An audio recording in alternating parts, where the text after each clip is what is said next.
এরা কারা? এরা কই থেকে এলো? কোথা থেকে এলো? এরা কোথায় থেকে এলো? সব ওদের কাছে জঙ্গলি, হ্যাঁ, সব ওদের কাছে আত্মীয়স্বজন। জঙ্গলি শুয়োর মামারা এখানে কই থেকে এলো? ওই সামনে এদের কারখানা আছে। ময়লা খায়। আরে এগুলো তো আমাদের বাংলাদেশে বিক্রি হয়, অনেক টাকা খরচ করে সুনামধন্য লোকেরা খায় এনাদেরকে। আসলে কি স্যার এটা খাওয়া জায়েজ আছে? না, এটাও তো আল্লাহর তৈরি করেছিল, তাই না? পৃথিবীতে এটার সৃষ্টি উনি করেছেন।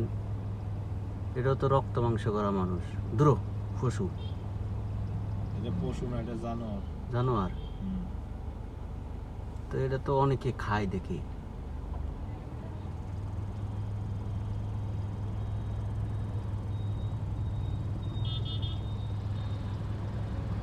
ওদিকের গাড়িতে টুকটাক করে